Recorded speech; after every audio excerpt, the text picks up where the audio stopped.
Welcome to my channel, Hemra Sir New Tips.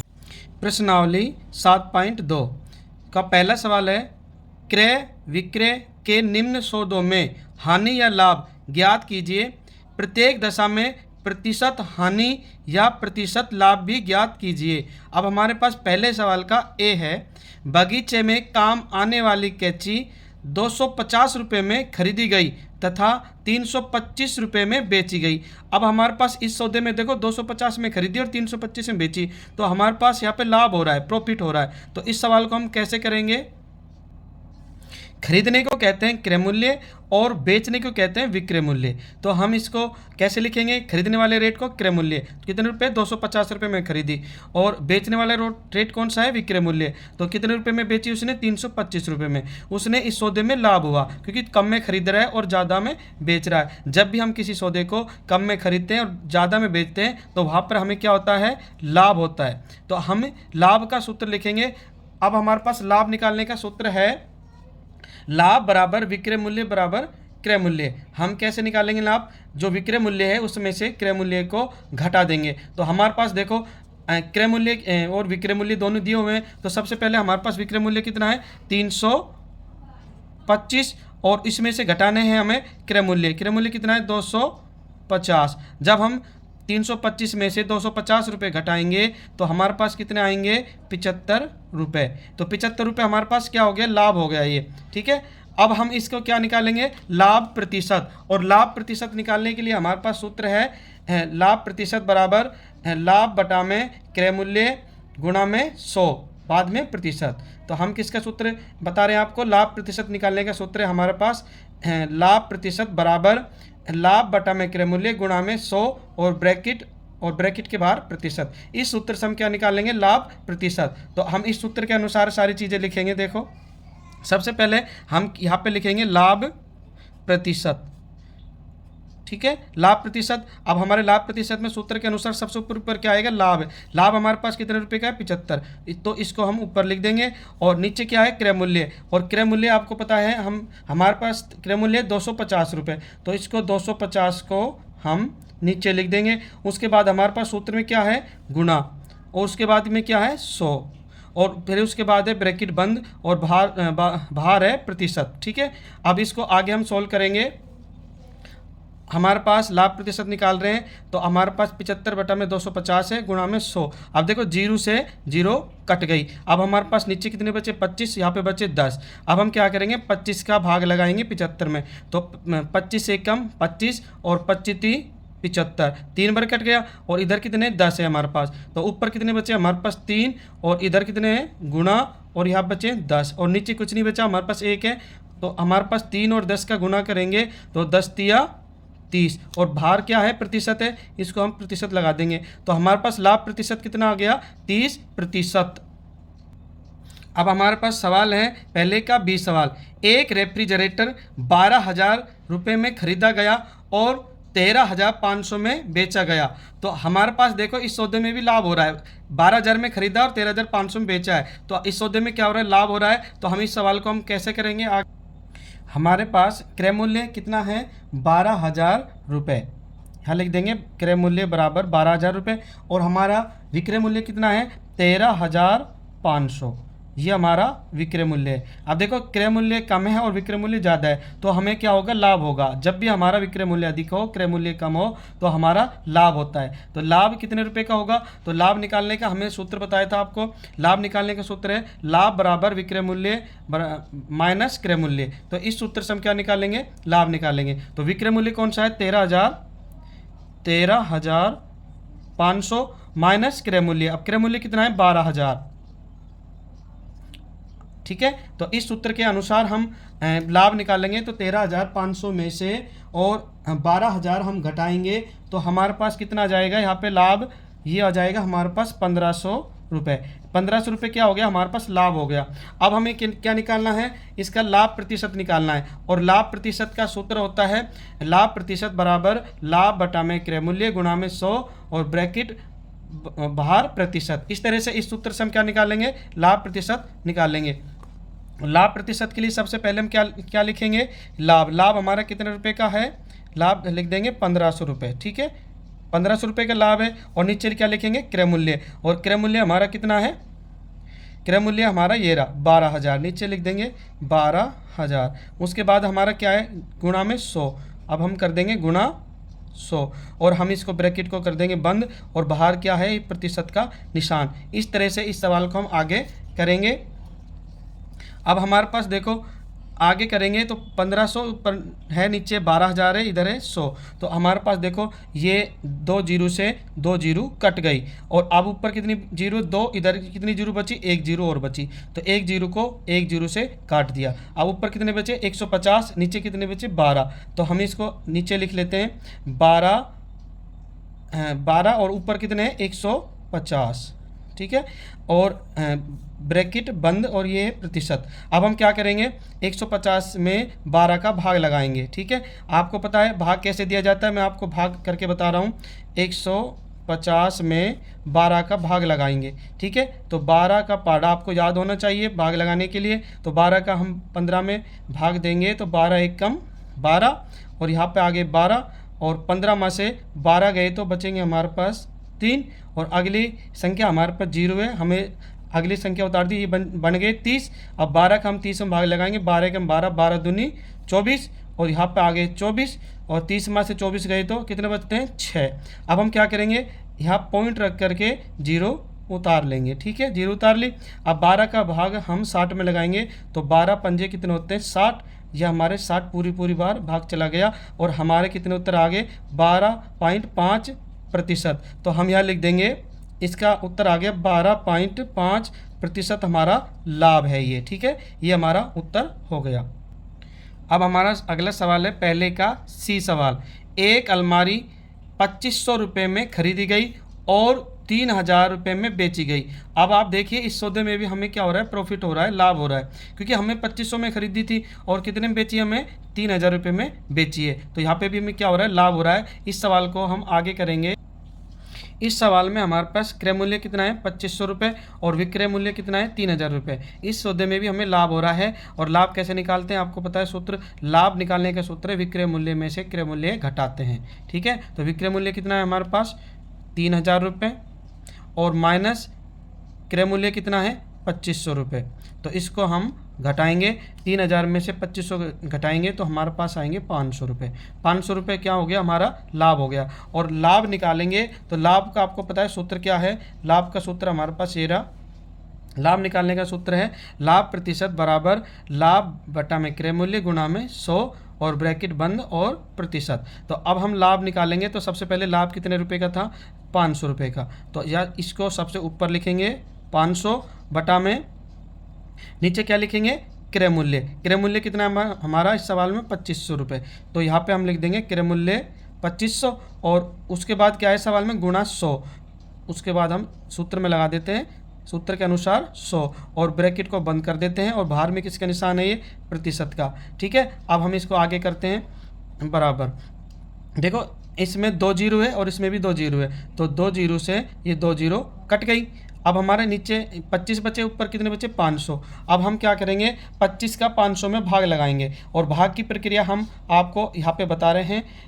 500 में किसका भाग लगाएंगे 25 का, ठीक है। ये देखो 500 ऊपर है, नीचे 25 है। अब हम 25 का 500 में भाग लगाएंगे, तो 25 का पहले किस में देंगे 50 में देंगे, तो 25 एकम 25, 25 दूनी 50, कितनी बार गया 2 बार, और यहाँ पे कितना आ गया हमारे 50, और 50 में 50 गए तो कुछ नहीं, और ये एक जीरो बची, इसको यहाँ पे रख देंगे, यहाँ रख देंगे, तो हमारा कितना जाएंगे 25 का जब 500 में भाग लगाएंगे तो हमारे कितना जाएंगे 20, और ये प्रतिशत है इसको यहाँ पे रख देंगे, तो हमारा लाभ प्रतिशत कितना हो गया 20%। ये हमारा सी का उत्तर है। अब हमारा पहले सवाल का है डी। एक स्कर्ट 250 रुपये में खरीद कर 150 रुपये में बेची गई। तो अब देखो इस सौदे में हमें हानि हो रही है, यानी नुकसान हो रहा है, क्योंकि हमने 250 में खरीदी है और 150 में बेची है, तो इसमें क्या हो रहा है हानि हो रहा है। इस सवाल को कैसे कर, इस सवाल के अंदर देखो क्रय मूल्य हमारे पास कितना है 250 रुपये, और विक्रय मूल्य कितना है हमारे पास 150 रुपये। तो अब इस सौदे में क्या हो रहा है हानि हो रहा है, क्योंकि विक्रय मूल्य कम है और क्रय मूल्य ज़्यादा है। तो हानि निकालने का सूत्र है हमारे पास हानि बराबर क्रय मूल्य माइनस विक्रय मूल्य। अब हम इसमें क्या निकालेंगे हानि निकालेंगे इस सूत्र के माध्यम से, ठीक है। तो हमारे पास क्रय मूल्य कितना है, हमारे पास 250 और माइनस विक्रय मूल्य कितना है 150। तो हमारे पास जब हम 250 में से 150 घटाएंगे तो हमारे पास कितने आ जाएंगे, 100 आ जाएंगे। ठीक है, 250 में 150 घटाने पर कितना आएंगे, 100। अब हम क्या निकालेंगे, हानि प्रतिशत। और हानि प्रतिशत निकालने का हमारे पास सूत्र है, हानि प्रतिशत निकालने का हमारे पास सूत्र है ये, हानि प्रतिशत बराबर हानि बटा में क्रय मूल्य गुणा में 100 और फिर प्रतिशत। ठीक है, ब्रैकेट के बाहर। तो इसी सूत्र के अनुसार सबसे ऊपर हम क्या लिखेंगे, हानि लिखेंगे। हानि हमारे पास कितने रुपए की हो रही है, इसमें हानि हो रही है हमारे पास 100 रुपये की। ठीक है, ये हमारी हानि है 100। तो हम यहाँ सबसे ऊपर इसको लिखेंगे हानि को। ठीक है, उसके नीचे सूत्र के अनुसार क्या लिखेंगे, क्रय मूल्य। क्रय मूल्य हमारा कितना है, क्रय मूल्य हमारा ये रहा 250 रुपये। नीचे लिख देंगे 250 रुपये। और इस सूत्र के अनुसार अब क्या लिखना है, गुणा में 100 और ब्रैकेट बंद और बाहर क्या लगाना है हमें, प्रतिशत का निशान। अब इस सवाल को हम आगे करेंगे, हानि प्रतिशत निकालेंगे। तो कैसे निकालेंगे, देखिए अब इसमें एक जीरो है और इसमें भी एक जीरो है, तो इस जीरो से ये जीरो हम काट देते हैं। ठीक है, अब नीचे कितने बचे 25, ऊपर कितने 100, इधर कितने बचे 10। तो हम 25 का भाग लगाएंगे 100 में, तो 25 एक कम 25, और 25 का जब भाग लगाएंगे 100 में तो 25 चौके कितने होते हैं 100, 4 बढ़ गया। और अब देखो इधर कितने बचे 4, इधर कितने बचे 10। जब 4 को हम 10 से मल्टीप्लाई करेंगे, यानी कि 4 का गुना 10 से करेंगे तो 10 चौक कितने होते हैं 40। ठीक है, और ये बाहर क्या है, प्रतिशत का निशान है, इसको हम क्या करेंगे यहाँ पे लगा देंगे। तो इस तरह से हमारा हानि प्रतिशत निकल गया 40%। हमारा उत्तर आ गया सवाल नंबर डी का। अगला सवाल है दूसरा, दिए गए प्रत्येक अनुपात के दोनों पदों को प्रतिशत में बदलिए। अब हमारे पास क्या दिया हुआ है, अनुपात दिए गए हैं। ठीक है, अब इनको हमने क्या करना है, प्रतिशत में बदलना है। किस में बदलना है, प्रतिशत में। तो इस सवाल को हम कैसे करेंगे, हमारे पास दूसरे का ए सवाल है 3:1। ठीक है, 3:1। तो सबसे पहले हम इनको क्या करेंगे, जोड़ेंगे। तो अनुपाती योग 3 प्लस में 1 कितने हो गए, अनुपाती योग में 4। हमारे पास कितने हो गए, 3 और 1 4। अब हम इनको कैसे लिखेंगे, इसका अर्थ मतलब इसका 3:1 है, इसको जोड़ लिया 4 आ गए। अब इसको हम भिन्न के रूप में लिखेंगे। तो कैसे लिखेंगे, 3/4। कैसे लिखेंगे, 3/4। और दूसरा है 1/4। हम इनको कैसे लिखेंगे, 3/4 और 1/4। इसका अर्थ है ये। ठीक है, अब उसको हम आगे कैसे करेंगे, अब हमने इसको किस में बदलना है, प्रतिशत में बदलना है। किस में बदलना है, प्रतिशत में। ठीक है, प्रतिशत में कैसे बदलेंगे, पहले हम इसको बदलेंगे 3/4 को। 3/4 को हम जानते हैं कि किसी भी संख्या को प्रतिशत बदलने के लिए 100 से गुणा किया जाता है। तो इसको भी हम 3/4 को 100 से गुणा करेंगे। तो 4 का पाड़ा हम इसमें लगाएंगे 100 में, तो कितनी बार जाएगा, 25 बार जाएगा। 25 चौके 100 होते हैं। अब हम क्या करेंगे, 25 का गुणा 3 से करेंगे तो 25×3 75। ये हमारा 75% एक का उत्तर आ गया। इसी तरह हम सवाल नंबर बी करेंगे। और बी के अंदर हमारी संख्या कौन कौन सी है, बी के अंदर हमारी संख्या है 2:3:5। ठीक है, 2:3:5। इनको सबसे पहले हम क्या करेंगे, इनको इसी तरह हम जोड़ लेंगे। तो 2 प्लस में 3 प्लस में 5। अब इनको सबको जोड़ेंगे, 5 और 3 8, 8 और 2 10। ठीक है, अब इसको हम भिन्न के रूप में लिखेंगे। तो भिन्न के रूप में कैसे लिखेंगे, तो सबसे पहले हम 2/10। तो किसको लिखेंगे, 2/10। उसके बाद 3/10। उसके बाद हम 5/10। ठीक है, अब इनका हमें किस में बदलना है, इनको सभी को प्रतिशत में बदलना है। किस में बदलना है, प्रतिशत में। ठीक है, प्रतिशत में कैसे बदलते हैं, देखो हमारे पास 2/10 है, इसको प्रतिशत में बदलना है। तो कितने से गुणा करेंगे, 100 से। तो 0 से 0 कट गई। अब हमारे पास कितने बचे, यहाँ 2 बचे और यहाँ कितने बचे, 10 बचे। 2 का गुणा 10 से करेंगे तो कितना आएंगे, 20। तो हमारे इसमें आ गया 20%। अब दूसरे सवाल को हल करेंगे इसी तरह, 3/10 और गुणा में 100। तो 0 से 0 कट गई। उसी प्रकार 10 का गुणा 3 से करेंगे तो कितना आएंगे, 30%। अब उसके बाद है हमारे पास भिन्न 5/10। तो 5/10 गुणा में 100। इसको भी इसी तरह करेंगे, 0 से 0 कट गई। यहाँ पे 10 बचे और यहाँ पे 5 बचे, 10×5 = 50। ये हमारा सवाल बी हो गया। इस तरह से हमें करना है। इसी तरह हमारा सवाल सी है, सी की संख्या है 1:4। तो अब हम क्या करेंगे, इनको पहले जोड़ लेंगे। 1 प्लस में 4 कितना हो गए 5। अब इनको हम किस में बदलेंगे, भिन्नों में बदलेंगे। तो भिन्न में बदलने के लिए क्या करेंगे, 1/5 और दूसरा 4/5। इनको हमने किस में बदल दिया, भिन्नों में बदल दिया है। अब इसको हम आगे करेंगे, प्रतिशत निकालेंगे। क्या निकालेंगे, प्रतिशत। प्रतिशत कैसे निकालेंगे, आपको पूर्व में सवाल में किया इसी तरह निकालेंगे। तो पहली भिन्न 1/5 गुणा में 100। तो 5 का हम क्या करेंगे, भाग लगाएंगे 100 में। तो 5 एकम 5 और 5 दूनी 10 और 1 जीरो तो यहाँ पर रख दी। अब कितने बनेंगे 20। 20 का गुणा 1 से करेंगे तो 20 एकम 20। तो हमारे कितने आगे 20%। उसी प्रकार हमारा दूसरा है 4/5। 4/5 गुणा में 100। अब उसी प्रकार 5 का भाग इसमें 100 में लगाएंगे तो कितना आएंगे 20 ही आएंगे। 20 का गुणा 4 से करेंगे तो 20 चौक 80 होते हैं। ठीक, 4 दूनी 8 और ये जीरो की जीरो लगा दी, ये हो गया 80%। इसी प्रकार हमारा सी सवाल कंप्लीट। अब हम सवाल नंबर डी करेंगे और डी सवाल में हमारे पास संख्या है 1:2:5। ठीक है, आप सबसे पहले हम क्या करेंगे, इनका अनुपाती योग करेंगे। सबसे पहले इन संख्याओं को जोड़ेंगे, इसको बोलते हैं अनुपाती योग। तो 1 प्लस में 2 प्लस में 5 सभी को जोड़ेंगे। 5 और 2 7, 7 और 1 8, हमारा अनुपाती योग आ गया 8।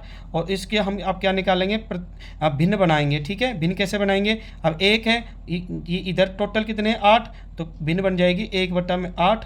दूसरी भिन्न बनेगी 2/8। तीसरी भिन्न बनेगी 5/8। इस तरह से हमारी भिन्न बनेगी। अब इनका हमें क्या निकालना है, प्रतिशत निकालना है। क्या निकालना है, प्रतिशत। ठीक है, प्रतिशत कैसे निकालेंगे, देखो हमारे पास पहली संख्या 1/8 गुणा में प्रतिशत निकालेंगे। 100 से गुणा करेंगे तो 100 से गुणा करने पर हम क्या करेंगे, 8 का भाग लगाएंगे 100 में। आपको पता है भाग कैसे लगाया जाता है, मैं आपको लगा के बता रहा हूँ। 100 के अंदर भाग लगा रहे हैं हम 8 का, तो 8 का भाग लगाएंगे। 8 का पहले 10 में लगाएंगे। 8 एकम 8 कितने आए 8 आ गए यहाँ पे। 10 में से 8 गए तो 2 बचे।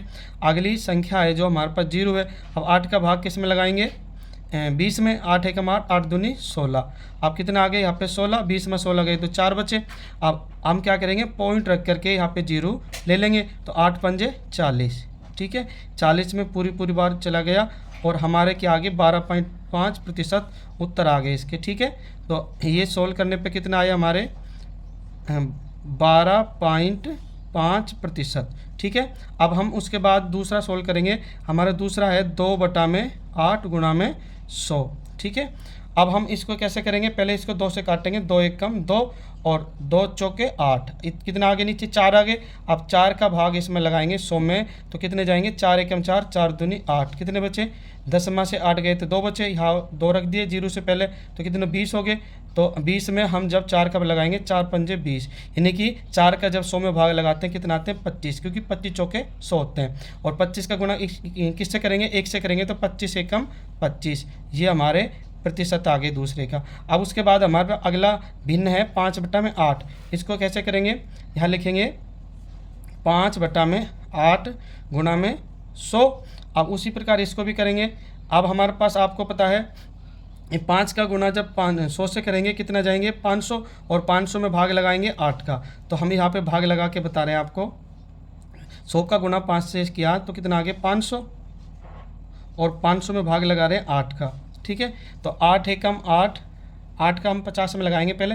तो 8 एकम 8, 8 दूनी 16, 8 तेरह 24, 8 चौक 32, 8 पंजे 40, 8 छिंग 48, कितना आगे 48। 50 में 48 गए तो कितने बच्चे 2। अगली जो संख्या है वो 0 है, यहाँ पे उतार दिया हमने। 8 का पढ़ा, अब 20 में लगाएंगे तो 8 एकम 8, 8 दूनी 16, कितने बच्चे यहाँ पे 20 में 16 गए तो कितने बचे 4। अब पॉइंट रख के हम क्या करेंगे 0 ले लेंगे और 8 का भाग 40 में लगाएंगे। 8 पंजे 40। ठीक है, और ये कितना आ गया यहाँ पे 40 पूरी बार गया है। अब हमारे पास कितना आ गया इसके उत्तर 62.5%। ये हमारा डी सवाल कंप्लीट हुआ। प्रश्न नंबर 3 है, एक नगर की जनसंख्या 25,000 से घटकर 24,500 रह गई, घटने का प्रतिशत ज्ञात कीजिए। तो हमें क्या निकालना है, इसका घटने का प्रतिशत निकालना है। तो सबसे पहले प्रश्न 3 को हल करेंगे हम। तो नगर की जनसंख्या, सबसे पहले हम नगर की जनसंख्या लिखेंगे, कितनी है 25,000 थी, ठीक है। और अब नई जनसंख्या कितनी है 24,500। तो अब हम क्या करेंगे, जनसंख्या में कमी कितनी आई, यानी कि पहले तो 25,000 थी और अब नई जनसंख्या कितनी 24,500। तो हम क्या करेंगे, कमी कितने आई, तो हम क्या करेंगे इसमें 25,000 में से 24,500 को घटा देंगे, ठीक है। तो 24,000 घटाएंगे 25,000 में से, तो हमारे पास कितने बचेंगे, तो हमारे पास 25,000 में 24,500 गए तो यहाँ बचेंगे 500, यानी कि 500 हमारी कमी हुई है जनसंख्या में, ठीक है। तो अब हम क्या निकालेंगे, कमी का प्रतिशत, और कमी का प्रतिशत निकालेंगे तो सबसे पहले क्या लिखेंगे, हमें कमी कितनी है 500, हमारी जनसंख्या में कमी कितनी आई है 500 की कमी आई है। और नीचे क्या लिखेंगे, कुल जनसंख्या कितनी थी अपनी 25,000, ठीक है। और अब क्या करेंगे, हम 100 का गुणा करेंगे और बाहर क्या लगा देंगे, प्रतिशत, ठीक है। वही सूत्र लगाना है जो हम हानि में लगा रहे थे, वही सूत्र इसमें लगाना है। तो अब इसको आगे हल करेंगे हम। अब देखो यहाँ पे कितनी जीरो है, 1 2 1 2, और यहाँ पे भी 2 जीरो है, 1 2, यानी 2 जीरो से 2 जीरो कट गई। अब 1 जीरो ये बची, 1 जीरो को अपन इस जीरो से काट देंगे, तो अपने पास तीनों जीरो समाप्त हो गई।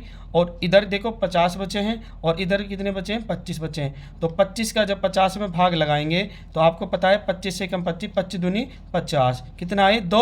और यहाँ पे कितने बच रहे हैं, 1 बच रहे हैं, तो 2 का गुणा 1 से करेंगे 2 ही आएंगे। तो हमारा 2 आगे और 2 के बाद में क्या लगाना है, प्रतिशत लगाना है, क्योंकि ये वाला प्रतिशत यहाँ पे लग जाएगा। ये हमारे प्रश्न नंबर 3 का उत्तर हो गया 2%। कमी प्रतिशत कितना है 2%। प्रश्न 4, अरुण ने एक कार 3,50,000 रुपये में खरीदी, अगले वर्ष उसका मूल्य बढ़कर 3,70,000 रुपये हो गया, कार के मूल्य की प्रतिशत वृद्धि ज्ञात कीजिए। इस सवाल को हम हल करेंगे। सर्वप्रथम हम कार का वास्तविक मूल्य लिखेंगे, कितना है 3,50,000 रुपये, और उसके बाद लिखेंगे कार का बड़ा मूल्य, यानी कार में जो बढ़ोतरी हुई है मूल्य के में, उसको हम लिखेंगे 3,70,000, यानी कार पहले कितने की थी 3,50,000 की, और अब कितने की होगी 3,70,000 की, तो मूल्य में वृद्धि कितनी की हुई। तो इस सवाल को कैसे करेंगे, हम क्या करेंगे 3,70,000 में से 3,50,000 को घटा देंगे, ठीक है। अब आपको पता है जीरो में से जीरो गई तो जीरो, जीरो में से जीरो गई तो जीरो, जीरो में से जीरो गई तो जीरो, और ये जीरो में से जीरो गई तो जीरो, 7 में से 5 गए तो बचेंगे 2। तो हमारे पास कितना आ गए 20,000, कितना आ गए 20,000, कितने की बढ़ोतरी है 20,000 रुपये की, ठीक है। मूल्य में वृद्धि कितनी हुई 20,000 रुपये की। तो अब हम क्या निकालेंगे, वृद्धि प्रतिशत, और वृद्धि प्रतिशत निकालने का वही सूत्र लगाएंगे जैसे हमने लाभ निकालने का सूत्र लगाया था, लाभ बटा में क्रय मूल्य गुणा में 100। इसी प्रकार इस सवाल को भी हम करेंगे। सबसे पहले हम क्या लिखेंगे, वृद्धि प्रतिशत, तो निकालने के लिए सबसे पहले वृद्धि को लिखेंगे ऊपर ही ऊपर, तो 20,000 रुपये हमारी वृद्धि है, और उसके नीचे क्या लिखेंगे, वास्तविक मूल्य, वास्तविक मूल्य कितना है 3,50,000, तो इसको हम कहाँ लिखेंगे, इसके नीचे लिखेंगे, और गुणा में कितना करेंगे 100, ठीक है। तो अब हमारा ब्रैकेट बंद और बाहर लगा देंगे प्रतिशत। तो इसको अब हम आगे सोल्व करेंगे। अब देखो इसके अंदर कितनी जीरो है, 1 2 3 4, 1 2 3 4, तो 4 जीरो से 4 जीरो कट गई, क्योंकि ऊपर भी 4 जीरो है नीचे भी 4 जीरो है, तो ये कट गई। तो हमारे पास यहाँ पे कितने हैं 35, यहाँ पे कितने हैं 2, और यहाँ पे कितने हैं 10। तो हम इस एक काम और करेंगे, 35 को भी काट लेंगे 5 से, क्योंकि 5 का भाग 35 में भी जाता है और 100 में भी जाता है। तो 35 को काटेंगे 5 से, तो 5 7 है 35, 7 बार कट गए, और ये 5 से काटेंगे तो 5 एकम 5, 5 दूनी 10, और ये 1 जीरो बची, यहाँ पे इसको लिख दिया। तो हमारे पास कौन कौन सी संख्या रहेगी, यहाँ पे एक तो 2 रह गया, ठीक है, और यहाँ पे गुणा कितने रह गए 20 रह गए, और नीचे कितने रह गए 7, ठीक है। इस तरह का हमारी संख्या कटने के बाद बच गई है। अब हम क्या करेंगे, 20 का गुणा 2 से करेंगे तो 20 दूनी 40, और 40 में बटा में 7। अब हम क्या करेंगे 40 में 7 का भाग लगाएंगे, और भाग विधि हम आपको अगर भाग आते हैं तो आप आसानी से इसको हल कर सकते हैं। तो हम यहाँ पे भाग लगाएंगे 7 का, ठीक है। 7 का भाग किस प्रकार लगाएंगे, 7 का हम पहले 40 में लगाएंगे, 7 तो 7 पंजे 35, 5 पर गया, यहाँ पे आ गए 35, 40 में 35 के कितने बचेंगे 5। अब हमारे पास 5 शेष पल रह गया, तो हम 5 को ऊपर लिख देंगे और नीचे लिख देंगे 7। तो हमारा कितना आ गया 5 सही 5 बटा 7 प्रतिशत। तो ये हमारे उत्तर हो गए 5 सही 5/7%। ये हमारा वृद्धि का प्रतिशत हो गया सवाल नंबर 4 का उत्तर। प्रश्न 5, मैंने एक टीवी 10,000 रुपये में खरीदकर 20% लाभ पर बेच दिया, मुझे बेचने पर कितना धन प्राप्त हुआ? तो इस सवाल को हम हल करेंगे। हमारे पास क्रय मूल्य कितना है 10,000 रुपये, हमें टीवी कितने में खरीदा 10,000 रुपये में, और हमारे पास लाभ कितना हुआ है 20%। ठीक है, तो अब हमें क्या निकालना है? विक्रय मूल्य निकालना है। क्या निकालना है? विक्रय मूल्य निकालना है। और विक्रय मूल्य निकालने के लिए सूत्र है, जब लाभ दिया हुआ हो तो हम कैसे निकालते हैं? 100 प्लस लाभ प्रतिशत गुणा में क्रय मूल्य। ठीक है, क्रय और उसके नीचे क्या लिखते हैं? 100। हम विक्रय मूल्य निकालने के लिए इस सूत्र की सहायता से निकालेंगे। ये सूत्र है 100 प्लस में लाभ प्रतिशत गुणा में क्रय मूल्य। ये क्या है? क्रय मूल्य है। तो इसको हम निकालेंगे, आगे सोल्व करेंगे। तो हमारे पास 100 है तो 100 लिख देंगे। अब हमारे पास देखो लाभ प्रतिशत कितना है 20। ठीक है, और हम क्या करेंगे? ब्रैकेट को बंद कर देंगे और गुणा में क्रय मूल्य कितना है 10,000 रुपये। ये हमने 10,000 लिख दिया और नीचे कितने लिखेंगे? 100। अब इसको आगे हल करेंगे हम। तो सबसे पहले हम ब्रैकेट की संख्या को हल करेंगे। तो ब्रैकेट में क्या है? 100 प्लस में 20 कितना हो गए? 120। और यहाँ पे कितना है? गुणा 10,000 और नीचे कितना है? 100। अब हम क्या करेंगे? 100 है तो हमारे पास 2 जीरो से ये 2 जीरो कट गई, तो हमारे पास क्या बचा? 120 बचा, और यहाँ पे कितना बचा? 100 बचा। तो हम क्या करेंगे? 120 गुणा में 100। तो 120 को जब 100 से गुणा करते हैं, हमने आपको बताया था किसी भी संख्या को 100 से जब मल्टीप्लाई करते हैं, 100 से गुणा करते हैं, तो उस संख्या के पीछे हम कितना लगा देते हैं? उस संख्या के पीछे हम लगा देते हैं 2 जीरो। अब देखो हमारे पास 120 है तो या 120 और बाद में कितनी जीरो है? 2 जीरो लगा दी। तो हमारा टीवी का विक्रय मूल्य कितना आ गया? 12,000 रुपये उत्तर। तो 5वें सवाल का ये हमारे उत्तर है।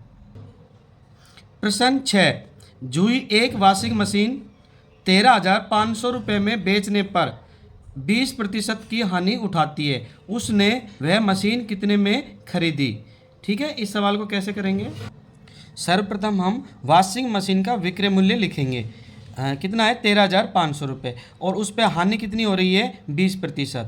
ठीक है, वॉशिंग मशीन का विक्रय मूल्य कितना है? 13,500 रुपये, यानी हमने उसको बेचा है, और हानि कितने प्रतिशत है? 20%। अब हम क्या निकालेंगे? क्रय मूल्य, यानी हमें कितने में खरीदी थी वो मशीन। तो इसको हम कैसे ज्ञात करेंगे?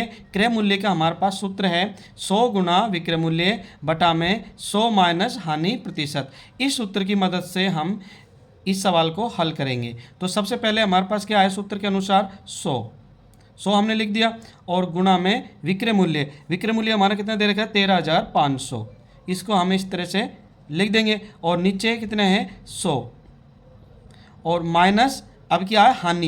ये क्या है? हानि प्रतिशत, और हानि प्रतिशत कितना है हमारे पास? 20। ठीक है, अब इसको हम आगे हल करेंगे।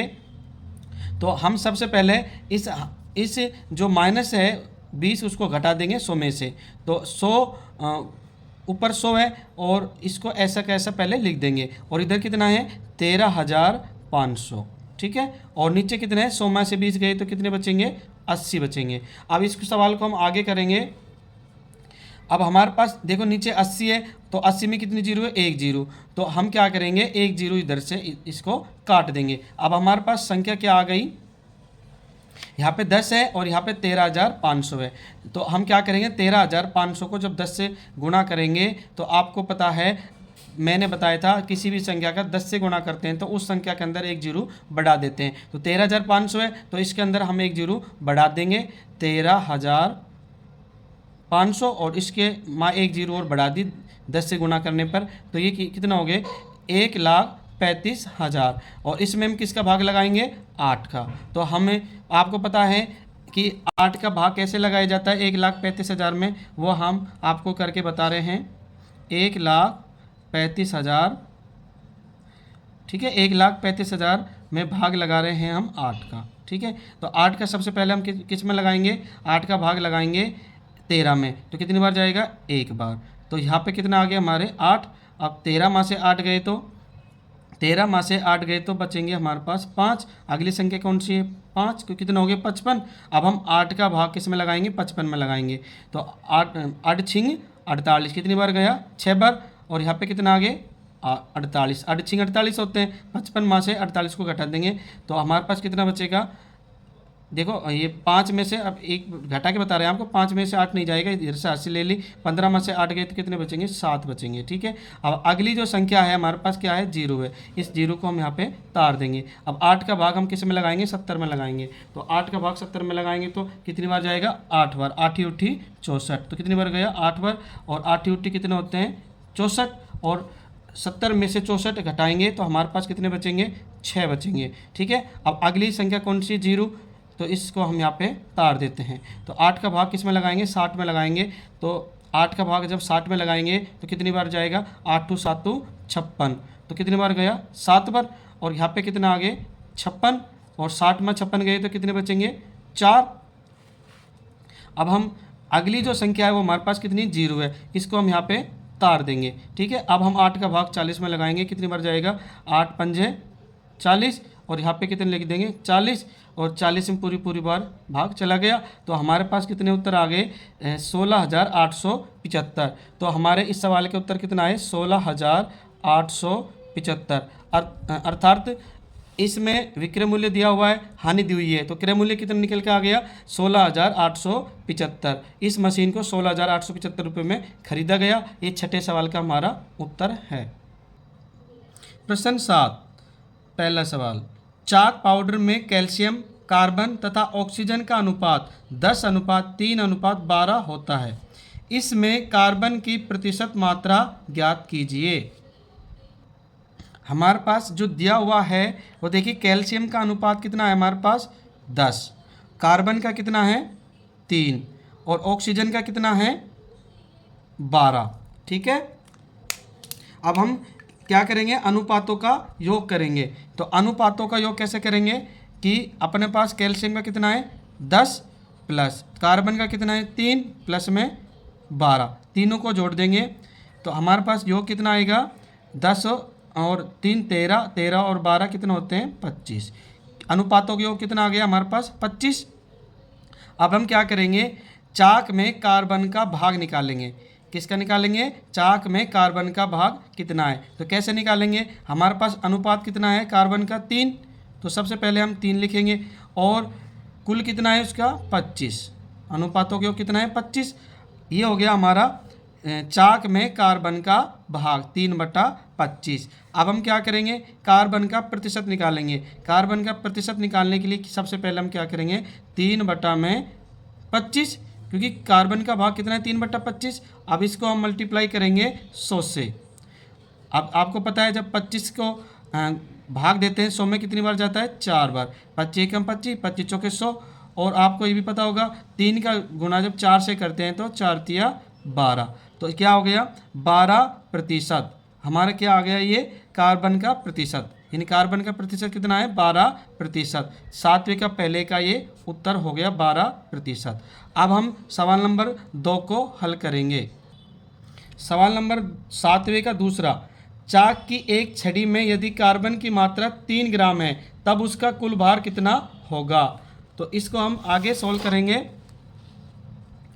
अनुपातों का योग, सबसे पहले हम क्या करेंगे? अनुपातों का योग वही रहेगा, कैल्शियम कितना है? 10, और कार्बन कितना है? 3, और ऑक्सीजन कितना है? 12, और तीनों का योग कितना आता है हमारे पास? 25। ठीक है, अब हम इसको स्पष्ट करेंगे। स्पष्ट रूप से लिख सकते हैं कि स्पष्ट है कि यदि कार्बन का भाग, यदि कार्बन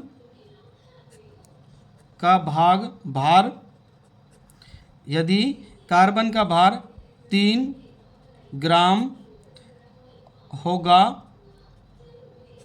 3 ग्राम होगा तो चाक का भार, तो चाक का भार कितना होगा? 25 होगा, 25 होगा। ये हमारा उत्तर है। आपको पता है देखो इसमें सीधा सीधा ये पूछ रहा है यदि कार्बन का भार 3 ग्राम है, देखो अनुपात में भी कार्बन का कितना है? 3 ही है, और तो कुल कितना था? 25, तो सवाल भी ये कह रहा है यदि कार्बन का भार 3 ग्राम होगा तो चाक का भार कितना होगा 25 होगा, क्योंकि अनुपाती योग कितना आ रहा है 25 आ रहा है। ये हमारे दूसरे सवाल हल हो गया। प्रश्न 8, अमीना एक पुस्तक 275 में खरीदकर उसे 15% हानि पर बेचती है, पुस्तक का विक्रय मूल्य ज्ञात कीजिए। हमारे पास पुस्तक का क्रय मूल्य दिया हुआ है, यानी पुस्तक कितने रुपए में खरीदी वो बताया 275 रुपये में, क्योंकि क्रय मूल्य कितना है पुस्तक का 275 रुपये, हानि कितनी हो रही है 15%। तो हमें क्या निकालना है, विक्रय मूल्य निकालना है। और विक्रय मूल्य निकालने का सूत्र है, हम आपसे पहले भी बता चुके हैं, 100 माइनस हानि प्रतिशत गुना क्रय मूल्य बटा में 100। ये हमारा विक्रय मूल्य निकालने का सूत्र है। तो इसी सूत्र से निकालेंगे। तो सबसे पहले कितने हैं 100, इसको ऐसा कैसा लिख देंगे, माइनस हानि प्रतिशत। हानि प्रतिशत कितनी है हमारे पास 15, उसके बाद हमारा ब्रैकेट कर देंगे इसको बंद, और उसके बाद गुणा का निशान है, और फिर क्या है क्रय मूल्य। क्रय मूल्य कितना है 275, और नीचे कितने हैं 100, तो बटा में हो गए हमारे 100। तो इस सवाल को हल करेंगे हम। तो सबसे पहले हम 100 में से क्या घटाएंगे 15, तो 100 में से 15 गए तो हमारे पास कितने बचेंगे 85, और इधर गुणा का निशान है, गुणा उधर 275 है, इधर इसको 275 लिख दिया, और बटा में कितने हैं ये 100। हम इसको 85 गुना 275 बटा में 100, ठीक है। अब हम क्या करेंगे 85 का गुना 275 से करेंगे, ठीक है, यानी 275 गुना में 85।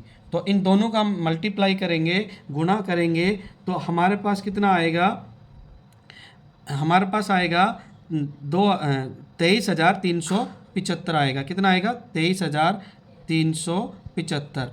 जब हम 275 का मल्टीप्लाई 85 से करेंगे, आप अपना कर लेना खुद, और तो हमारे पास आएगा इसका 23,375, ठीक है। तो हमारे पास आ गया, इन दोनों का गुणा करने पर कितना आ गया 23,375, और बटा में कितने हैं 100, ठीक है। अब हमारे पास कितनी नीचे कितनी जीरो है 1 2, तो हम क्या करेंगे ऊपर से 2 अंक छोड़ करके पॉइंट लगा देंगे, तो हमारा आ जाएगा पॉइंट यहाँ पर, तो आ जाएगा यहाँ पे 233.75। ये हमारा क्या हो गया विक्रय मूल्य आ गया, ये हमारा उत्तर हो गया, ठीक है। यानी पुस्तक का क्रय मूल्य 275 है, हानि 15% है, तो विक्रय मूल्य कितना आ गया 233.75 रुपये। ये हमारा प्रश्न नंबर 8 का उत्तर हो गया। प्रश्न 9, प्रत्येक दशम में 3 वर्ष बाद कितना मिश्र धन देय होगा। तो हमारे पास देखो समय दिया हुआ है 3 वर्ष, और पहला सवाल है 90 का ए, मूलधन है 1200 रुपये और दर है 12% वार्षिक। इसको हम निकालेंगे मिश्र धन। तो हमारे पास मूलधन को हम पी से इंगित करते हैं, इस मूलधन को हम किससे इंगित करते हैं पी से। तो मूलधन हमारे पास कितना है, आपको पता है सवाल में दिया हुआ है मूलधन 1200 रुपये, हम यहाँ पे 1200 लिख देंगे। और हमारे पास दर का मतलब होता है रेट, इसको हम लिखते हैं आर से। तो हमारे पास दर कितनी है 12%, और हमारे पास समय फॉर टाइम, इसको हम रखते हैं टी से। तो हमारे पास समय कितना है 3 वर्ष, ठीक है। दोबारा बता रहा हूँ, मूलधन को प्रिंसिपल कहते हैं, यानी इसको पी से लिखते हैं, और दर को आर से लिखते हैं, और समय को टी से लिखते हैं, ठीक है। तो हमारे पास ये मूलधन है 1200 रुपये, दर है हमारे पास 12%, और टाइम है हमारे पास, समय है 3 वर्ष का। तो हमें क्या निकालना है साधारण ब्याज निकालना है। क्या निकालना है साधारण ब्याज, और साधारण ब्याज को हम सिंपल इंटरेस्ट यानी कि SI से इंगित करते हैं, इसका शॉर्ट नाम है SI, ठीक है। तो हमारे पास साधारण ब्याज निकालने का यानी कि SI निकालने का सूत्र है P गुना R गुना T, यानी कि PRT, ठीक है। P गुना R गुना T बटा में 100, ये हमारा केस का सूत्र है साधारण ब्याज निकालने का, यानी SI निकालने का सूत्र है P गुना R गुना T बटा 100, ये हमारा साधारण ब्याज निकालने का सूत्र है। तो इस सूत्र से हम अब इस सवाल को हल करेंगे। तो हमारे पास सबसे पहले सूत्र में P का मतलब होता है मूलधन, तो कितना है हमारे पास 1200। तो हम क्या करेंगे सबसे पहले 1200 को यहाँ पे लिख देंगे, उसके बाद किसका निशान है गुणा, और R का मतलब होता है रेट का मतलब दर, कितना है 12, यहाँ पे 12 लिख देंगे और उसके बाद में किसका निशान है, गुणा का, और कितना, टी। टी का मतलब होता है समय। समय कितना है, 3 वर्ष, तो गुणा 3, और बटा में क्या कर देंगे, 100 है, तो यहाँ पे लिख देंगे 100। अब इस सवाल को हम आगे हल करेंगे। तो हमारे पास देखो 2 जीरो इसमें है और 2 जीरो इसमें, 2 जीरो से 2 जीरो कट गई, तो हमारे पास संख्या कौन कौन सी बची, 12 गुणा में 3, तो 12 गुणा 3 करेंगे तो 12 तिया 36, और 36 को गुणा कितने से करेंगे, 12 से, तो हमारे पास यहाँ पे 12 है, और 12 गुणा 3 करेंगे तो 12 दूनी 24, 12 तिया 36, और 12 का और 36 का जब हम मल्टीप्लाई करते हैं, 12 का और 36 का मल्टीप्लाई करेंगे तो हमारे पास प्राप्त होंगे 432। ये आप रफ कार्य में करके देख लेना, 36 गुणा 12 या 12 गुणा 36, 432 रुपये हमारे पास आएंगे। तो साधारण ब्याज हमारे पास हो गया 432 रुपये। अब हम निकालेंगे मिश्र धन, और मिश्र धन निकालने का सूत्र होता है मूलधन प्लस में साधारण ब्याज। तो मूलधन कितना है हमारे पास, 1200 रुपये, ठीक है, यहाँ 1200 लिख देंगे, और प्लस में साधारण ब्याज कितना है, 432 रुपये। तो इस दोनों को हम क्या करेंगे, जोड़ देंगे, 1200 में 432 जोड़ेंगे तो हमारे पास कितना आएंगे, 1200 और 400 1632, हमारा जाएंगे 1632 रुपये। ये हमारे उत्तर हो गया। 90 सवाल का एक का उत्तर है 1632 रुपये, यानी कि मिश्र धन कितना हो गया, 1632 रुपये। अब 90 का बी सवाल है, मूलधन 7500 रुपये, दर है 5% वार्षिक, और हमारे पास समय वही रहेगा 3 वर्ष। इन दोनों सवालों में समय एक ही रहेगा, 3 वर्ष। इसको अब हम हल करेंगे। हमारे पास पी का मतलब मूलधन, मूलधन कितना है हमारे पास, 7500 रुपये, ठीक है। आर का मतलब होता है दर, रेट, कितना है, 5%। टी का मतलब होता है समय, समय वही रहेगा 3 वर्ष, सभी के अंदर समय उतना ही रहेगा, 3 वर्ष। अब हम क्या करेंगे, साधारण ब्याज यानी SI निकालेंगे। सूत्र वही है, P गुणा R गुणा T बटा में 100। तो हमारे पास P कितना है, 7500, ठीक है, सबसे ऊपर लिखेंगे इसको, और गुणा में R कितना है, 5, और T कितना है, 3, और बटा में कितना है, 100। अब इसको हम सोल्व करेंगे। 2 जीरो से 2 जीरो कट गई, ये 2 जीरो से 2 जीरो कट गई। अब हमारे पास कितनी संख्या बची, या 75 बचा, या 5 बचा, या 3 बचा। तो 3 का गुणा 5 से करेंगे तो 3 पंजे 15, और 15 का गुणा जब हम 75 से करेंगे, यानी कि 75 गुणा में 5 दिया 15, 15 का गुणा करेंगे तो हमारे पास कितना आएंगे, जब 15 का गुणा हम 75 से करेंगे तो हमारे पास आएगा 1125, ठीक है। 1125 क्या आ गया, हमारा SI आ गया, यानी साधारण ब्याज आ गया। कितने रुपए हैं, 1125 रुपये। अब हम क्या निकालेंगे, मिश्र धन निकालेंगे। मिश्र धन का सूत्र आपको पता है, P प्लस में SI। P का मतलब होता है, आपको मैंने बताया था, प्रिंसिपल यानी कि मूलधन, और SI का मतलब होता है साधारण ब्याज। अब मूलधन और साधारण ब्याज को जोड़ेंगे क्या निकल क्या जाएगा, हमारा मिश्र धन। तो हमारे पास P कितना है, P हमारे पास है 7500 रुपये, प्लस में SI यानी साधारण ब्याज कितना है, 1125 रुपये। तो हम दोनों को जोड़ते हैं तो कितना आएगा हमारे पास, 7500 और 1125 जोड़ेंगे तो हमारे पास आएगा 8625, यानी 8625 रुपये हमारा क्या आ गया, ये मिश्र धन आ गया। यानी कि सवाल नंबर 90 का बी का हमारे पास मिश्र धन कितना आ गया, 8625 रुपये। ये हमारे उत्तर हो गए। प्रश्न 10, 56,000 रुपये पर 2 वर्ष पश्चात किस दर से 280 साधारण ब्याज देय होगा।